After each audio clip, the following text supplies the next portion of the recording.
એક એવી સંખ્યા વિશે વિચારો જે નદીના વળાંકમાં દેખાય, આકાશગંગાના ચક્રાવામાં દેખાય, અરે આપણા પોતાના ડીએનએની રચનામાં પણ છુપાયેલી હોય. હા, એ સંખ્યા છે પાઈ, એટલે કે પાઈ. પણ જુઓ, આ ખાલી એક આંકડો નથી. આ તો હજારો વર્ષોની માનવ જિજ્ઞાસા, એની બુદ્ધિ, એની શોધ, એની એક આખી જીવંત ગાથા છે. તો ચાલો આજે આપણે સાથે મળીને આ અદ્ભુત ગાથાના પાના ફેરવીએ અને પાઈના ઊંડા રહસ્યોને સમજીએ. થોડું અજીબ લાગે છે ને? મતલબ કે એક બાજુ છે પાઈ, જે શુદ્ધ ગણિત છે, બીજી બાજુ છે આલ્બર્ટ આઇન્સ્ટાઇન, એક મહાન વૈજ્ઞાનિક, અને ત્રીજી બાજુ છે પ્રાચીન સ્તોત્રો. હવે આ ત્રણેય વચ્ચે શું કનેક્શન હોઈ શકે? વેલ, આ સવાલનો જવાબ જ એક એવી રોમાંચક સફર છે જે આપણને ઇતિહાસ અને વિજ્ઞાનના એવા રસ્તા ઉપર લઈ જશે જેના વિશે આપણે કદાચ ક્યારેય વિચાર્યું પણ નહીં હોય. તો ચાલો આ સફરની શરૂઆત કરીએ આજના સમયથી, એક એવી તારીખથી જે ગણિતના ચાહકો માટે કોઈ તહેવારથી ઓછી નથી. દર વર્ષે 14 માર્ચ આવે, એટલે કે ત્રીજો મહિનો અને 14મી તારીખ, 3/14. આ દિવસને પાઈ ડે તરીકે ઉજવવામાં આવે છે. કેમ? કારણ કે એ પાઈની સૌથી જાણીતી વેલ્યુ 3.14 જેવું લાગે છે. પણ આ દિવસની ખાસિયત ખાલી આટલી જ નથી. આ એ જ તારીખ છે જે દિવસે મહાન વૈજ્ઞાનિક આલ્બર્ટ આઇન્સ્ટાઇનનો જન્મ થયો હતો, અને આ એ જ તારીખ છે જે દિવસે સ્ટીફન હોકિંગે આ દુનિયામાંથી વિદાય લીધી. જાણે કે બ્રહ્માંડના રહસ્યો અને એને ખોલનારા મહાન દિમાગ બધા એક જ તારીખે જોડાયેલા હોય. કમાલનો સંયોગ છે, ખરું ને? ઓકે, તો આપણે ઉજવણીની વાત તો કરી લીધી, પણ આ પાઈ છે શું ખરેખર? ચલો એકદમ બેઝિકથી એના મૂળભૂત સ્વરૂપને સમજીએ. પાઈની વ્યાખ્યા છે ને એકદમ સરળ છે. દુનિયાનું કોઈ પણ વર્તુળ લઈ લો, પછી ભલે એ નાનકડી ટાંકણીનું માથું હોય કે પછી આખો ગ્રહ હોય. હવે એ વર્તુળની જે ગોળ કિનારી છે, જેને આપણે પરિઘ કહીએ, એની લંબાઈ માપો અને પછી એને એના વ્યાસથી, એટલે કે વર્તુળની એક બાજુથી બીજી બાજુ જતી અને કેન્દ્રમાંથી પસાર થતી સીધી લીટીથી ભાગી નાખો. ખબર છે જવાબ શું આવશે? હંમેશા, દરેક વખતે જવાબ પાઈ જ આવશે. આ કુદરતનો એક યુનિવર્સલ નિયમ છે, બદલાય જ નહીં. અહીં જે ગણતરી દેખાઈ રહી છે ને, એ કોઈ આજના કમ્પ્યુટરની નથી. આ 1,500 વર્ષ જૂની ગણતરી છે. વિચાર તો કરો, એ સમયે પણ લોકોને ખબર હતી કે પરિઘને વ્યાસથી ભાગવાથી એક ચોક્કસ, ફિક્સ નંબર મળે છે. અને આ સંબંધ એટલો સુંદર અને સરળ છે કે સદીઓથી ગણિતશાસ્ત્રીઓ એના પર મોહિત થતા આવ્યા છે. પણ પાઈનો અસલી જાદુ તો અહીંથી શરૂ થાય છે. પાઈ એક ઇરેશનલ, એટલે કે અતાર્કિક સંખ્યા છે. હવે આનો મતલબ શું? મતલબ કે પોઈન્ટ પછીના જે આંકડા છે ને, એ ક્યારે પૂરા જ નથી થતા. એ ચાલ્યા જ કરે છે અનંત સુધી. અને એટલું જ નહીં, એમાં કોઈ પેટર્ન પણ નથી હોતી. એવું નથી કે 1 2 3 1 2 3 રિપીટ થયા કરે. ના, દરેક આંકડો નવો.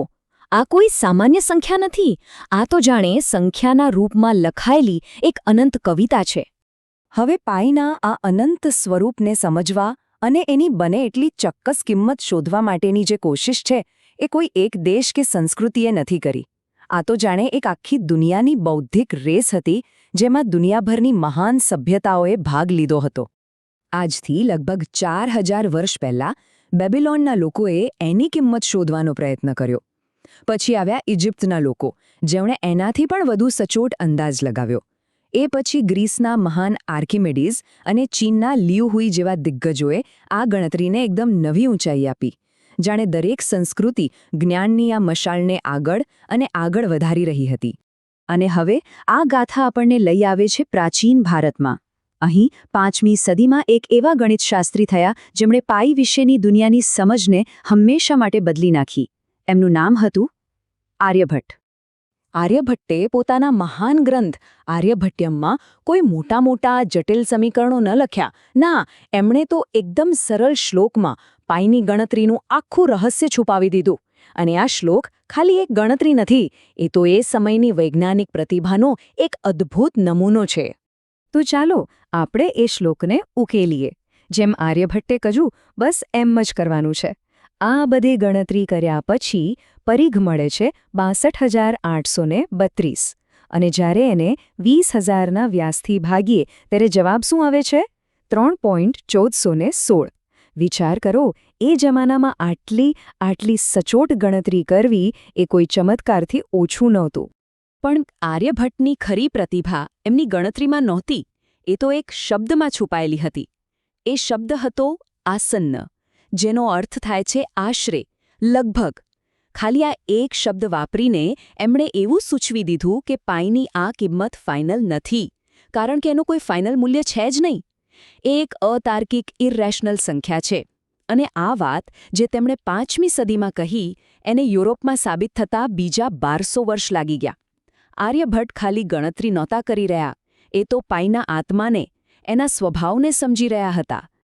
આર્યભટ્ટની શોધ ખરેખર અદ્ભુત હતી, પણ પ્રાચીન ભારતનું ગણિતનું જ્ઞાન આનાથી પણ ઊંડું હતું. હવે આપણી વાર્તા એક એવા રહસ્ય તરફ વળે છે જે સાંભળીને કદાચ વિશ્વાસ નહીં થાય. એક એવું રહસ્ય જ્યાં પાઈનું મૂલ્ય કોઈ ગણિતના પુસ્તકમાં નહીં, પણ ભગવાનની સ્તુતિ કરતા એક શ્લોકમાં છુપાયેલું હતું. અને આ રહસ્યની ચાવી છે કટપઈ યાદી પ્રણાલી. સીધા શબ્દોમાં કહીએ તો આ એક પ્રકારનો પ્રાચીન ગુપ્ત કોડ હતો, એક એન્ક્રિપ્શન સિસ્ટમ, જેમાં સંસ્કૃતના અલગ અલગ અક્ષરોને અલગ અલગ અંક સોંપવામાં આવ્યા હતા. આ પદ્ધતિ એટલી જોરદાર હતી કે એ સમયના કવિઓ અને વિદ્વાનો શબ્દોની અંદર આખીને આખી સંખ્યાઓ અને ગણિતના સૂત્રોને ખૂબ જ સુંદર રીતે છુપાવી દેતા હતા. અને આ એ જ શ્લોક છે. હવે જો તમે એને એમ જ વાંચો તો એ ભગવાન શિવ કે પછી ઇન્દ્રની સ્તુતિ જેવો લાગશે, બિલકુલ સામાન્ય. પણ જેવી તમે એના પર કટપયાદી સિસ્ટમની ચાવી લગાવો છો, એમાંથી એક એવો ગાણિતિક ખજાનો બહાર આવે છે જેની કોઈએ કલ્પના પણ ન કરી હોય. જુઓ આ કેવી રીતે કામ કરે છે. શ્લોકનો પહેલો શબ્દ છે ગો. એમાં ગ અક્ષર આવે, જેનો અંક છે 3. પછી છે પી, જેમાં પ આવે, જેનો અંક છે 1. પછી ભા, જેમાં ભ આવે, જેનો અંક છે 4. જેમ જેમ તમે એક પછી એક અક્ષરને ડીકોડ કરતા જાઓ, તેમ તેમ પાઈના આંકડાઓ આપણી સામે આવતા જાય છે. 3, 1, 4, 1, 5, 9 અને એમ જ આગળ. અને જ્યારે આખા શ્લોકને ડીકોડ કરવામાં આવે છે, ત્યારે જે પરિણામ સામે આવે છે એ ખરેખર દિમાગને સુન્ન કરી દેનારું છે. પાઈનું મૂલ્ય પોઈન્ટ પછી 31 આંકડા સુધી એકદમ સચોટ. આ એ વાતનો પુરાવો છે કે પ્રાચીન ભારતમાં જ્ઞાનને કેવી રીતે કળા, ધર્મ અને વિજ્ઞાન સાથે જોડીને સાચવવામાં આવતું હતું. અકલ્પનીય. પણ પાઈની આ ગાથા અહીં પૂરી નથી થતી. આ પ્રાચીન શોધો તો ખાલી એક શરૂઆત હતી. જ્ઞાનની જે મશાલ એ પ્રાચીન ઋષિઓએ પ્રગટાવી હતી, એ જ મશાલ આજે આધુનિક વિજ્ઞાનના હાથમાં છે. જરા સરખામણી જુઓ.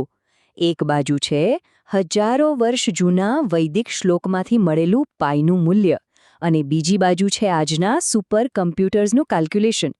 શરૂઆતના આંકડા જુઓ, એકદમ સરખા. આનાથી મોટો પુરાવો બીજો કયો હોઈ શકે પ્રાચીન જ્ઞાનની ચોકસાઈ અને ઊંડાઈનો? અને પાઈના વધુને વધુ આંકડા શોધવાની આ રેસ આજે પણ ચાલી રહી છે. ભારતના જ બીજા એક મહાન ગણિતશાસ્ત્રી શ્રીનિવાસ રામાનુજને એવા સૂત્રો આપ્યા જેણે આધુનિક ગણતરીઓનો પાયો નાખ્યો. અને આજે તો ગૂગલ જેવા ટેક જાયન્ટ્સના સુપર કમ્પ્યુટર્સ પાઈનું મૂલ્ય ટ્રિલિયન્સ એટલે કે ખરબો અંકો સુધી ગણી ચૂક્યા છે. તો પાઈની આ આખી સફરે આપણને શું શીખવે છે? એ જ કે પાઈ ખાલી ગણિતનો એક નંબર નથી, એ તો માનવ બુદ્ધિ, એની જિજ્ઞાસાનું જીવતું જાગતું પ્રતીક છે. અને અંતે આ વાર્તા એક સવાલ છોડી જાય છે. જો એક શુદ્ધ ગાણિતિક સત્યને શ્રદ્ધા અને કવિતાના શ્લોકમાં આટલી સુંદર રીતે સાચવી શકાય, તો વિચાર તો કરો, પ્રાચીન જ્ઞાનના આવા તો કેટલાય ભંડાર હશે જેમાં અજાણ્યા રહસ્યો આપણી શોધની રાહ જોઈ રહ્યા હશે.